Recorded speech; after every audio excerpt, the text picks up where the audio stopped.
All right. What's up, everybody? Welcome to Hey. Crossing the Streams, where we answer the universal question, what should I binge watch next? I'll just watch something.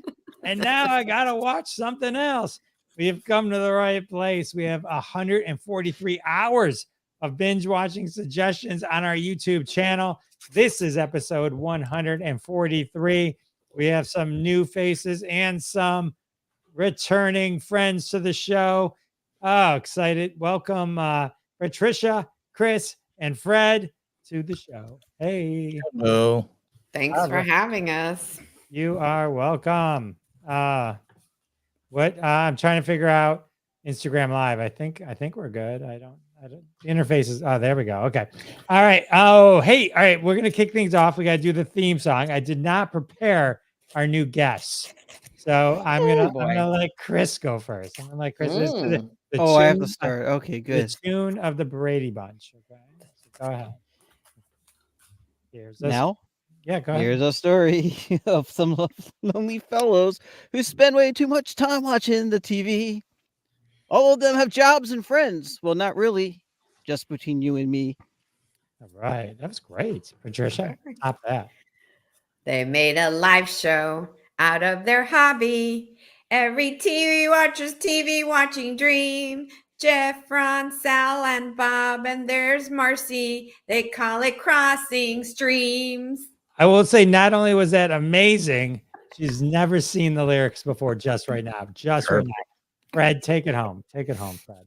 And then one day they went live on all the platforms. You could hear the people laugh and shout and scream. Still can't find another word that rhymes with platforms. But man, we crossed the streams. All right, everyone. We crossed the streams. We crossed the streams. And that's the way we do it here. We cross the streams.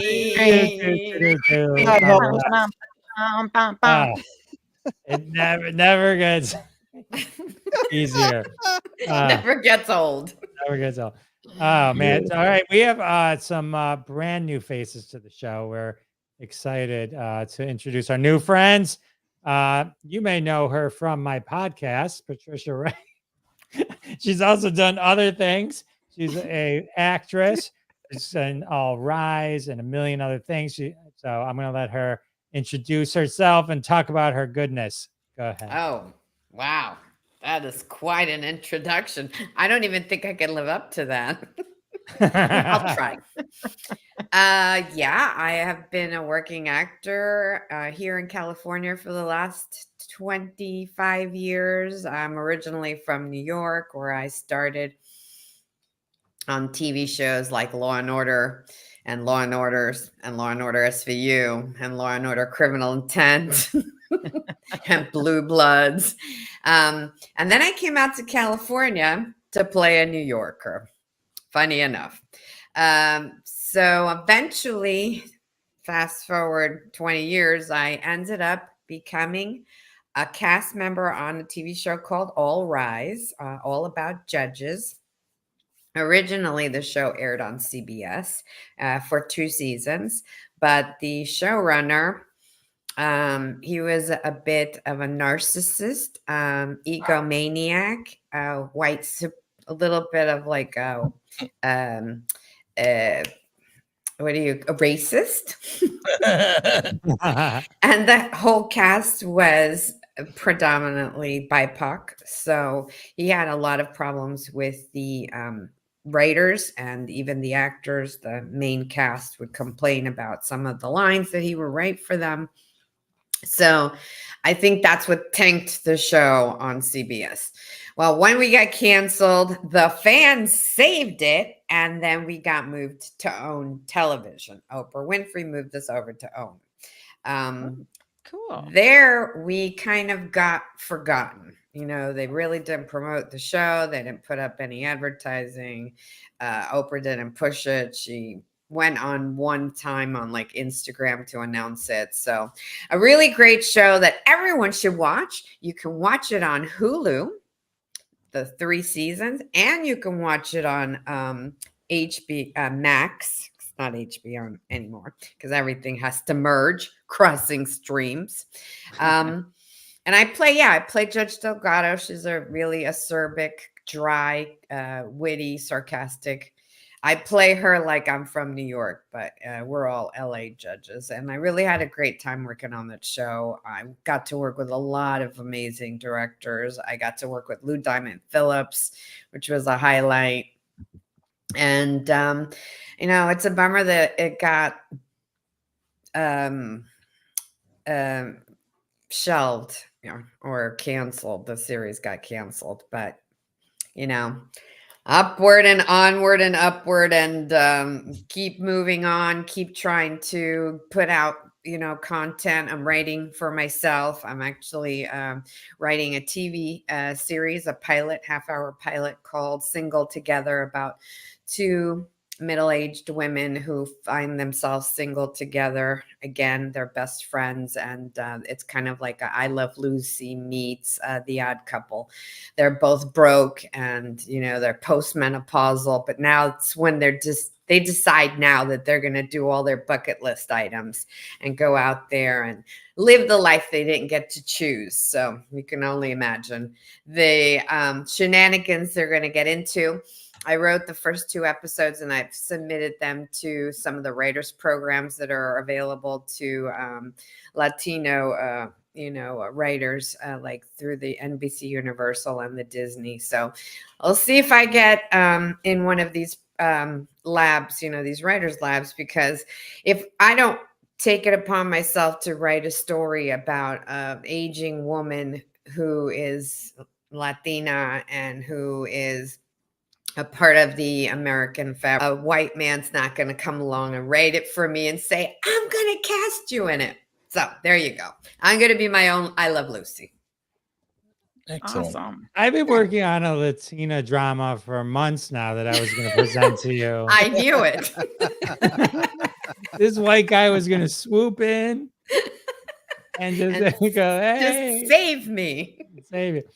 So, all right, so All Rise is on Hulu, and so there's 58 episodes. So it's a 3-season binge. Patricia is in 18, so she's in a third of these episodes. This isn't like she did 1 episode and we're saying you were on All Rise. This is big deal. So we can see it all throughout. What's the best court case you tried on All Rise? Oh gosh. There was an episode that was written for me, but then they decided to cast a Black judge that they had brought on in the 3rd season. I can't remember his name right now. I have to look it up on IMDb. Well, he ended up getting stuck in Washington, D.C. because of a snowstorm. So I ended up being put back into the episode that was written for me, but I wasn't cast in. And it was about this guy who was stealing rats from the lab because this medical company was using them to try out this new product, and they were growing 2 heads. So they had a 2-headed rat in the courtroom. And the district attorney kept fainting in the episode. It was very funny. Have you seen all the episodes That I was in? or just in? Yes. Yeah, and I've seen it, like every episode. Absolutely. I mean, because I also had to kind of keep track of what was going on, because like, say if I came in like 2 or 3 episodes later, we carried storylines because it was a serial, so I would have to know kind of what was going on in the show. Got it. The reason I asked is lately I've been talking to people or listening to some of these playback podcasts of TV shows, and they're like, oh, we've never actually seen the show. It's the stars of the show. They're like, we're watching it for the first time also. And so that's why I was just curious. Well, I know that when you're a series regular and you're on set, like for most of the time, and you're on set 18 hours a day, sometimes like, 4 or 5 days out of the week, you don't have time to watch the shows because once you memorize all of those lines, they give you the next script that you have to start memorizing. So they're constantly memorizing. I remember Jessica Camacho, who plays one of the lawyers on the show.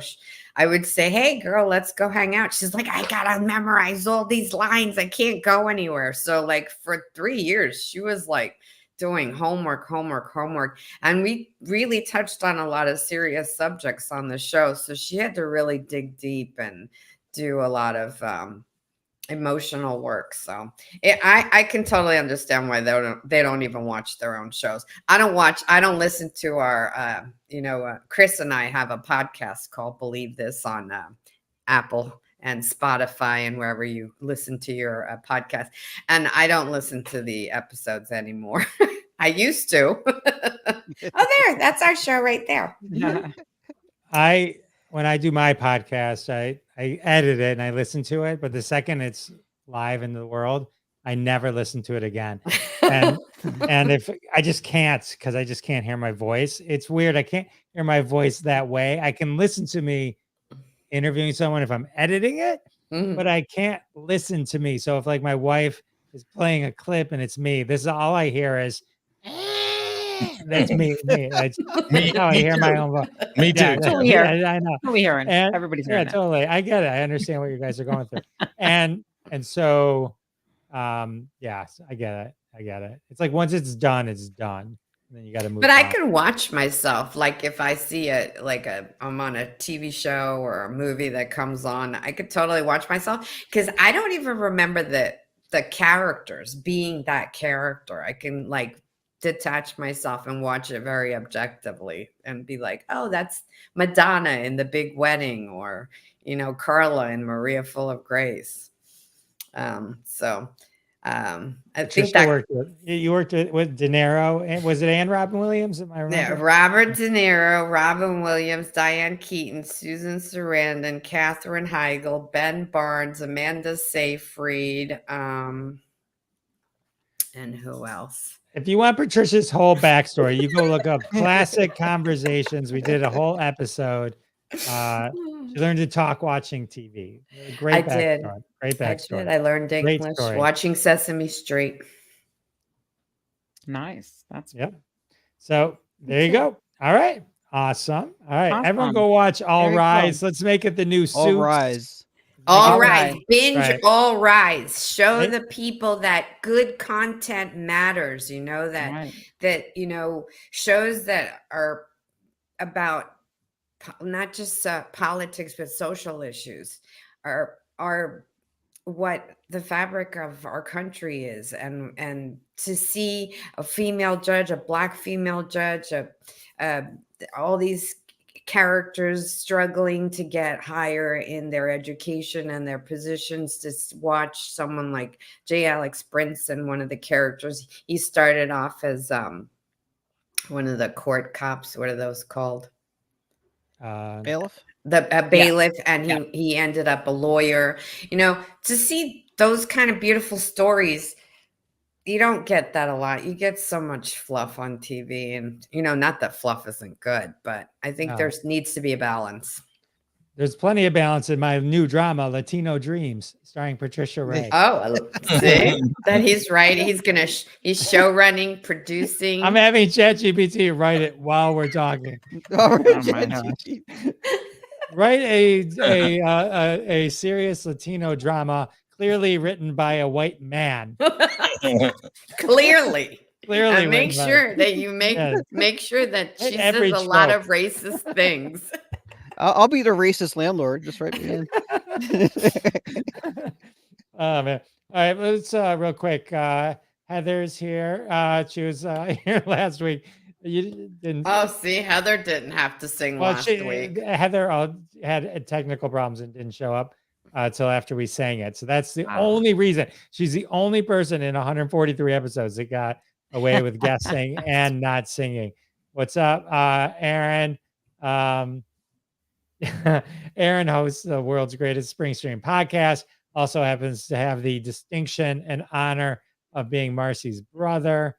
Is that you, Marcy? That's not your mom, right? That's me. That's you quoting as you. We got Lee. Lee, what's going on? Hope that your you're mom? doing well. We got a bunch of people on the Instagram as well. So this is nice. How many and people are watching? Can you at tell? least like at 10,000. Millions, millions. 10,000. And it's all because of Jeff Carroll. Yeah. Actually, yeah.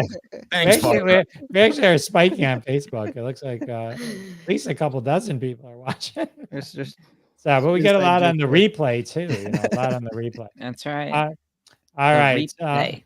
The replay. It's all the money's in the replay. Just kidding. Yeah, all that cash. All that cash. So, all right, cool. All right, let's talk about something else. We're not going to go in order. So take a deep breath. Chris, I'm going to let Marcy go next. And we're going to discuss Curb Your Enthusiasm, which is Yeah. in its last No. season. Mhm. So It's in its 12th season, but it did not start 12 years ago. He really took a big break. let's take before we get into your review because it's relevant. Richard Lewis, who plays a big part in Curb, I know, passed away recently. So just R.I.P. to Richard Lewis. He was a big part of He that was show. a big part of the show, Larry David's best friend. And yeah, it's really sad. But he wasn't looking so good at the end. I mean, he's a big part, decent part of the last season. It's sad. Seeing him on these episodes that have already been, that they've already taped. So Larry David was a co-creator on Seinfeld, and we all know that was one of our best comedies ever. It's still to this day gets me on Netflix, and it's always hilarious. And Larry David, I believe, was kind of like George Costanza. That's who George Costanza, his character is kind of like written for Larry David. That's who he is. And now Larry David is in Curb Your Enthusiasm, kind of playing a version of himself.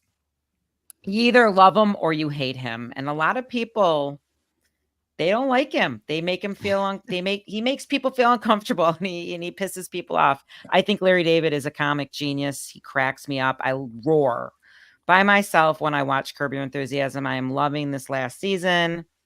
And it's he's just he is a riot. A lot of the stuff is written and a lot of it is improvised. He asks his actors on the show to kind of go with the idea of what's happening. He gives them things that they can work with and then allows them to improvise while taping. Vince Vaughn is I'm a huge fan of Vince Vaughn. I think he is just hilarious. He never disappoints me, and he's been a big part of season 12. He's been an ongoing character for a long time. Funkhauser.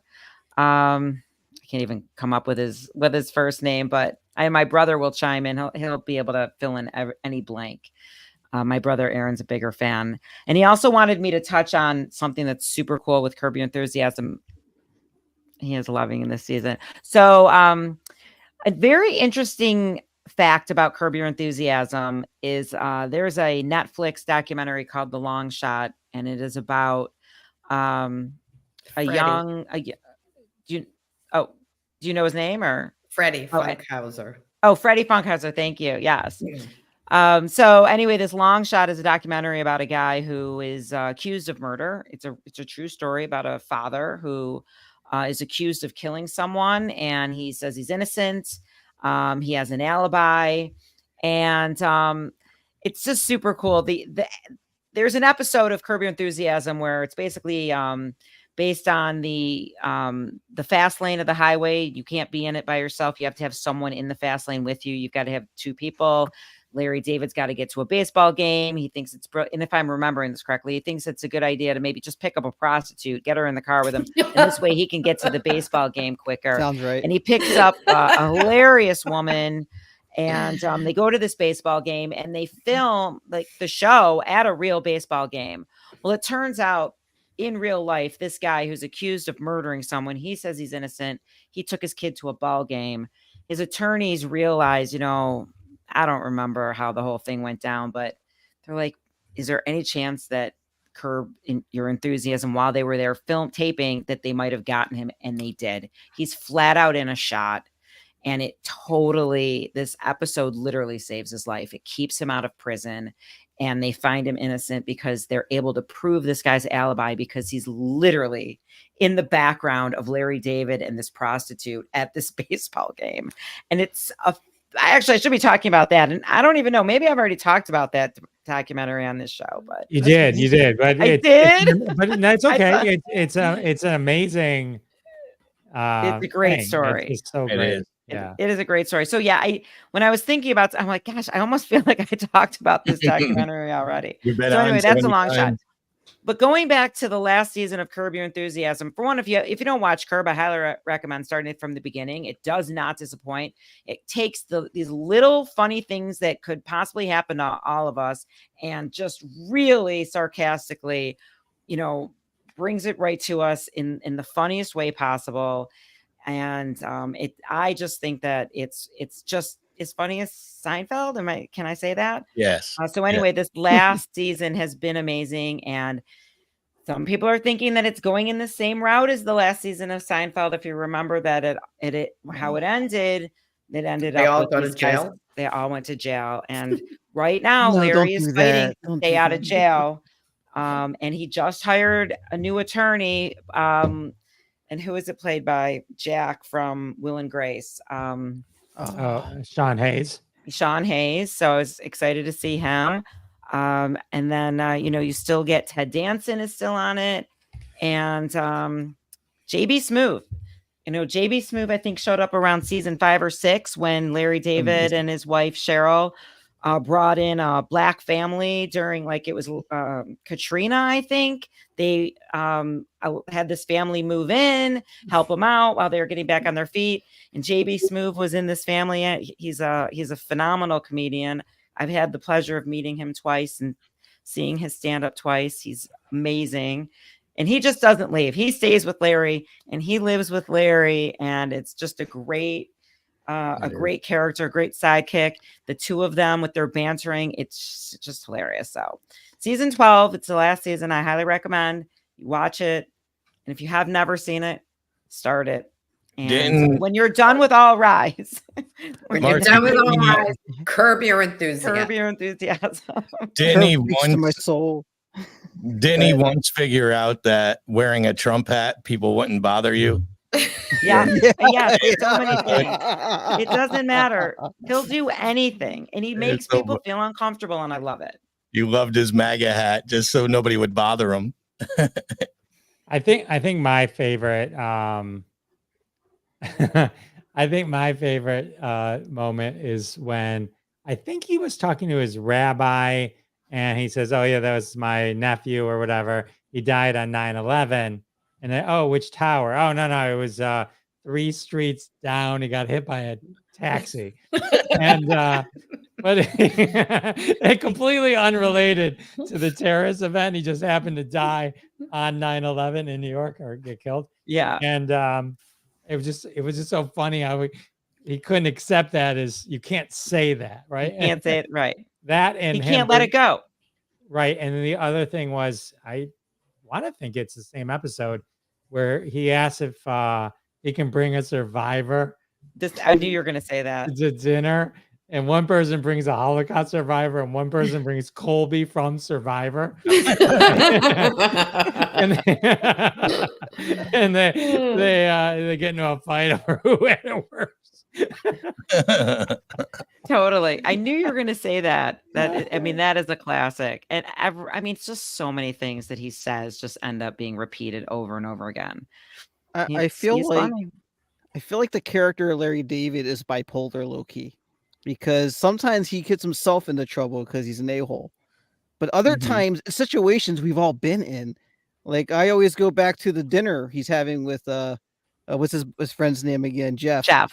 They're having dinner. Jeff. They're having dinner, and the guy's like, "I'm sorry, your meal is late. There was an incident in the kitchen, but it'll be out shortly." And Larry Stossum's like, "No, what was the incident? If you can tell me." There was a minor thing. It was just this ongoing, just trying to just get that out of him, because I want to know why my food's late too. I want to know what happened because I still got to eat it. Yeah, he never backs down. And Jeff you know, Backdown. actually bring up Jeff. That's you know, Jeff Garland. You know, he was on the list of being canceled, Yeah. and obviously not. I mean, Larry David. A lot of people would have just said, you know, it's too risky. You've had things said about you, and whatever was mentioned about Jeff Garland, and I don't know. I really don't know too much, but he was canceled. He was taken off of the Goldbergs, Yeah. and Oh, wow. not Curb. They kept him on, and yeah, I mean, I was glad that Jeff Garland's still working and still working with Larry David. So I wanted to mention that too. So thanks for reminding me, Chris. Thanks, Chris. Thanks, Chris. Chris. I'm here for you. Yeah. Thanks, Chris. Thanks, Chris. Thanks. I appreciate Chris. that. Oh yes, Tracy Ullman is so funny. Yes. Oh, is She's she another on this? good call, Heather. Yes, she is great in season 12. So Wow. funny. It is All so right. much fun. Excellent. All right, let's go to Good job, next. Marcy. Oh, Chuck. Thanks. Chuck. Let's talk about Chuck. Chuck. Chris Crimm. Well, ironically, the way I got to know Patty was I saw her in one of your hashtag games. Oh, yeah. And That's I how was I like, know her aren't as you well." from Chuck? And she's like, yes, I am. And then we became friends from there. It's just so ironic.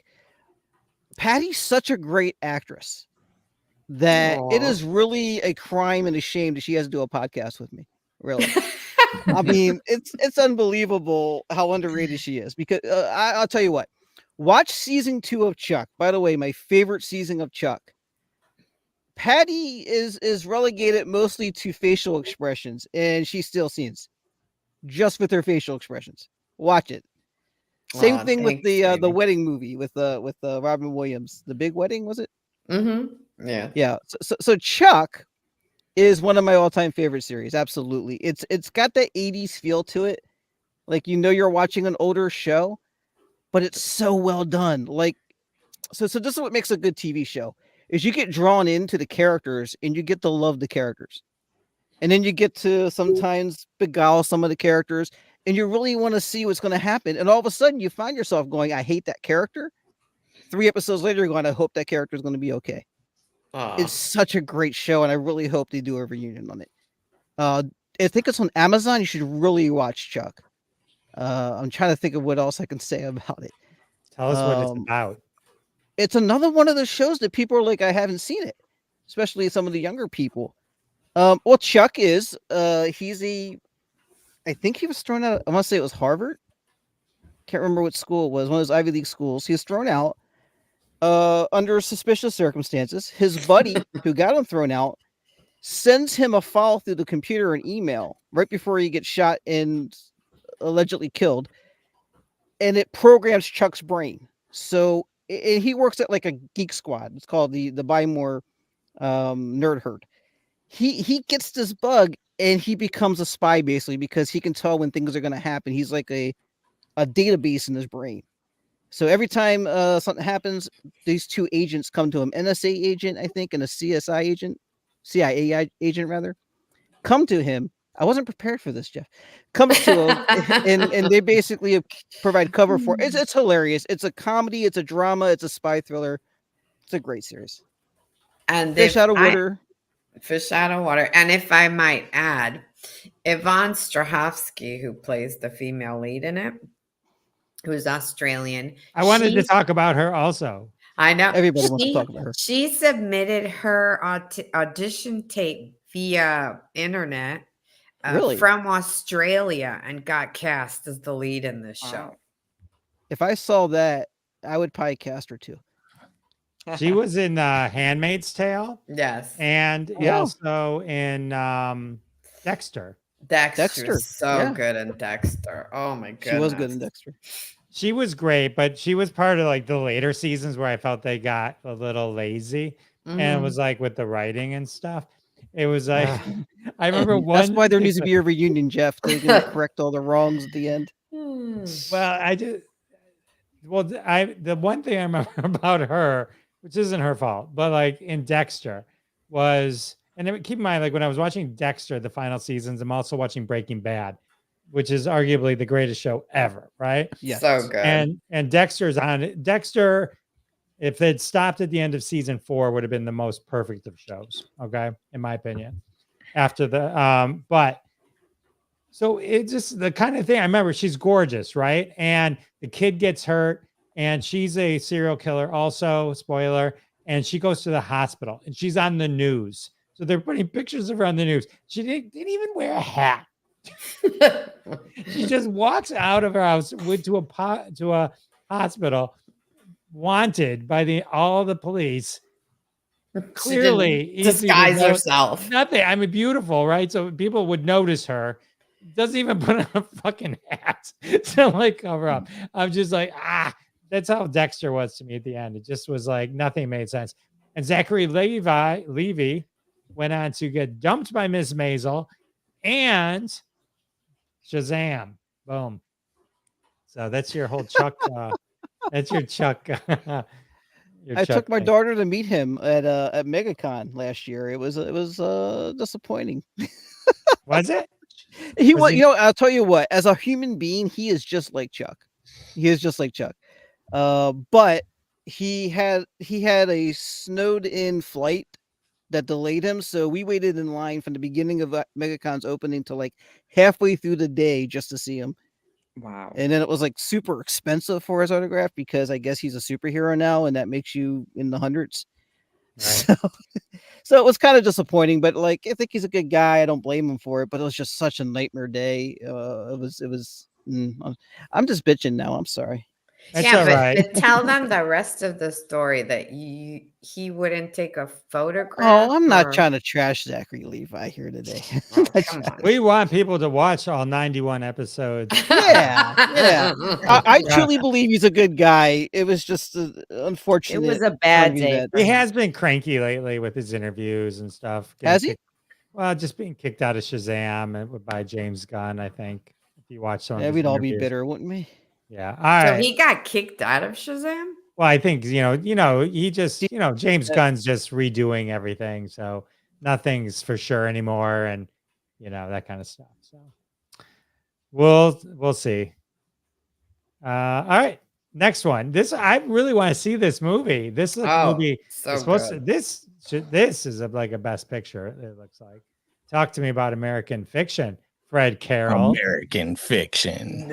Fiction. So I will tell you, it's not in my top 5, but it is, for anyone not aware, it's labeled as a comedy drama. Now, I would say they did a great job of mixing the comedy and the drama. It's not laugh out loud to me, comedy drama. It's also labeled as a black comedy or a black written film. I also don't think it's that. I think it's not aimed towards any specific because it's watchable. It's highly watchable. It's highly written well. It's just they did such a good job at what they were aiming for and they hit it. So I just think it's up against higher competition, and comedy doesn't tend to do very well in best pictures, of that. And it's just one of them things, but it's, in my opinion, it balances everything equally. It's acted well. The byline of it is a novelist who is fed up with the establishment, profiting from black entertainment, uses a pen name to write a book that propels him into the heart of hypocrisy and madness that he claims to disdain. So, as an author myself, I understood his character dilemmas because I've been chastised at times for writing from a female voice, which is almost impossible as an author. What am I supposed to do? Only be a white guy all the time? But I really got chastised writing in a black voice. And this is through reviews and stuff. And I will admit it, going back on it, it is weak, some of the instances. But it's impossible not to do. I wrote a whole book from the perspective of a woman or a girl, and that was my best-selling book. So I don't know what to say about that, but who cares? It's reviews. That's what they do. But this is, basically this is a man that writes quality novels, and he's chastised because they're saying it's not from a black voice. It's not the black voice. And the books that are selling well for this publishing company are these about guns and violence and about jail and stuff like that. So he decides to write a book from a pen name about this just to make fun of them, but it takes off. People love it. People end up loving it, and he's in financial woes and needs money, and they're offering him all this money. So now he's trapped in this. He's got to pretend to be somebody else. He's like this thug that just got out of jail, and he's putting a fake voice on because he's just a proper gentleman. And it's a cultural event. There are some parts of it that I probably have never lived myself, so of course I understand them because I do read the news and stuff, but they're all, it's satirical. Everything about this is satirical, and it's well done. It's just not, I see why they put it in the top 10. It's definitely worthy of a nomination. And I think this is his first, I believe the guy that wrote it's his first movie. And that's amazing. That's an amazing skill. To be able to get nominated alone is worthy. But it's better than Maestro. I'll tell you that. It's better than, I don't Barbie? know. I think it's better than Barbie, but Barbie wasn't intended for me. It definitely Not isn't. even in your woman voice? No, not even in my woman's voice. It's not intended for me. You made me think of As Good as It Gets, when Jack Nicholson, who writes in the voice of women, and how do you write women so well? And he says, "I think of a man and take away reason and accountability." It is difficult. I mean, Stephen King talks about it all the time with his Carrie, with the book Carrie, how he didn't know a lot of things, but all you have to do is get a woman's opinion at least and bounce your questions off of her to make sure your writing is up to par with it. And I have to be honest, I'm having the same struggles with my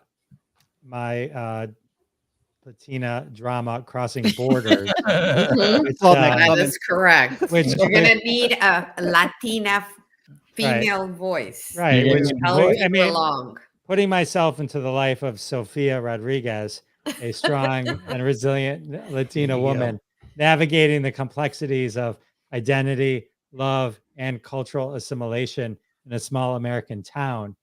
As a white man, I keep running into walls. yeah, Thank you, ChatGPT. Do you think ChatGPT can write in sex?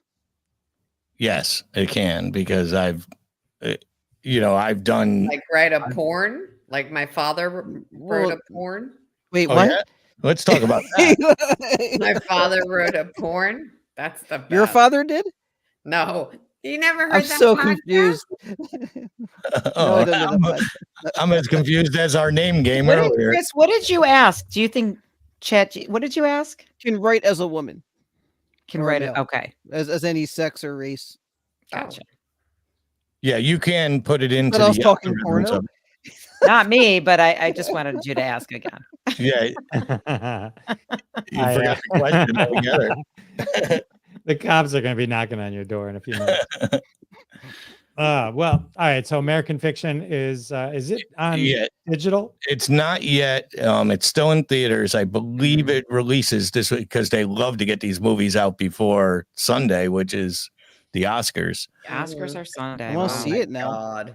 I think Max just released not Anatomy of a Fall, which is a very good film too, but it's in French. It's what's the Auschwitz one, which was amazing. Now I can't think. Zone of Interest, which is alarming to watch, but so well done. So I well wanna done. see that. Yeah, it's so well done. A24. Those good. The A24 films just are amazing. Awesome. The writer of American Fiction, it might be his first screenplay, but he did write Jeffrey Wright. Is it Jeffrey Wright? No, his name is Cord Jefferson. Oh, yeah, that's right. Cord Jefferson. Yes, He did write on the show Master of None. you're right. Oh, And Aziz. yeah, and he also wrote on Watchmen. Yeah. Yeah, So, he's not a first-time writer, but I believe it's his first film. for screenplay, probably. Yeah. That he got produced. He might have a lot of Right. screenplays in the like Uh, my husband's got like 35 screenplays in the backyard. in the backyard. that's where his office is. He's not allowed in the house. No.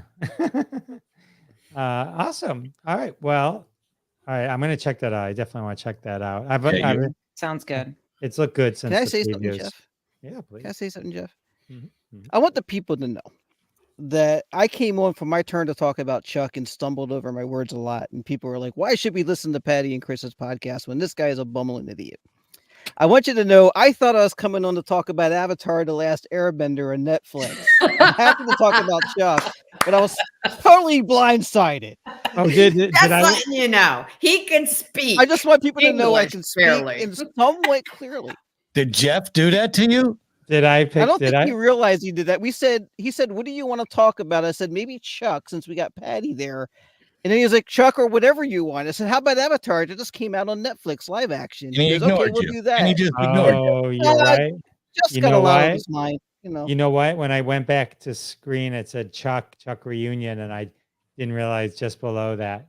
You're absolutely right. Guess that means you have to come back. Yeah, you're gonna I have to just come want back on people the to show. realize I can No. speak. That's You're gonna have to wear the shirt again and come back. That's Yeah, true. don't It wash it. Don't wash it. Let me cross out all the notes I wrote about it. You are How do you correct. edit a actually. live show? That Jeff, is- That's you're- live show right there. That's Jeff Dwoskin right there. You're Well, yeah, seeing that. I gotta say, for being live. completely unprepared, that was amazing. Yeah. Yeah, you did a great Yeah. job. Yeah. So, Well, all right. Well, thank pitch you your for podcast one more patronizing. time. We're gonna say goodnight and tell everyone where they can find you and all that kind of stuff.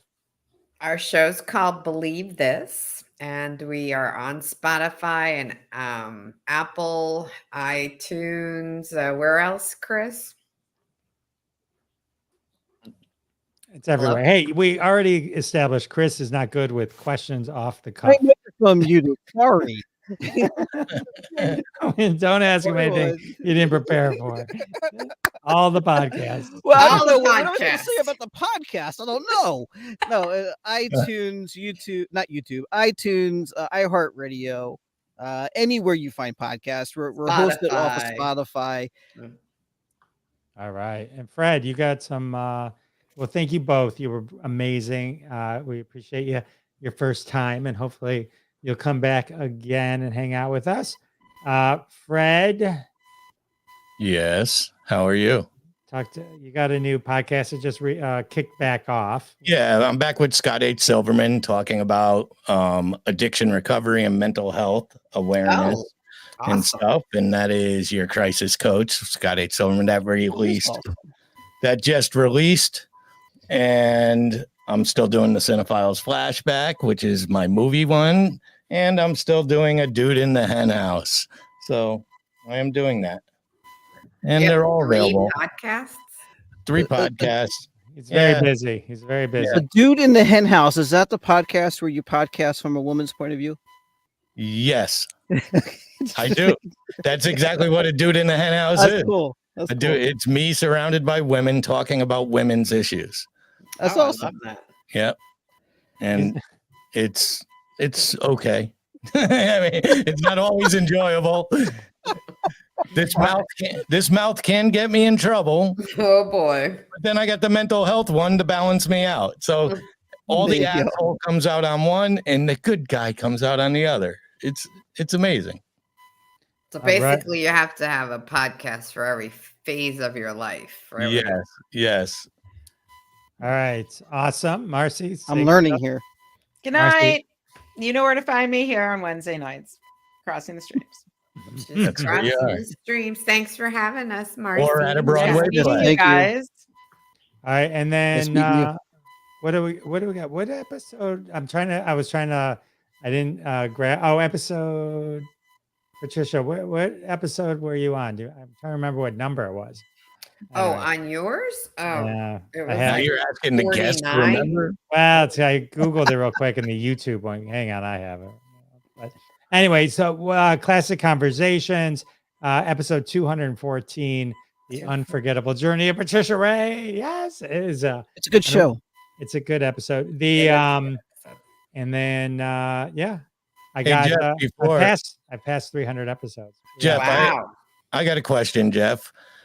Are the Jeff Dwoskin shows now under Classic Conversation and go back? Yeah, it's all the same thing. I didn't. Okay. It's not a different feed. Yeah, it's Okay. It just the early shows were called something else and have a different intro, but everyone can deal with it. It's just the haven't- same lovable charm. Yeah, it's beautiful. You're amazing. Okay. Anyway, thanks everyone. And Thank Good you. night. Goodbye, we- Instagram. Good night, guys. everyone. Bye. Thank you. Hang on, Goodbye. where's my thing? Hang on, I got a little goodbye thing. How to end it. And that has been another episode of Crossing the Streams. Join us every Wednesday at 9:30 p.m. Eastern Time, live on Facebook and YouTube. Follow the Jeff Dwoskin Show on YouTube to be alerted every time we go live with your hosts, Jeff Dwoskin, Ron Lippett, Howard Rosner, Bob Phillips, Sal D'Amelio. We're all in the socials. Follow us, listen to our podcast, Classic Conversations, and the Sal and Bob Show. Check them all out, and we'll see you next week and every week when we cross more streams right here. See you then.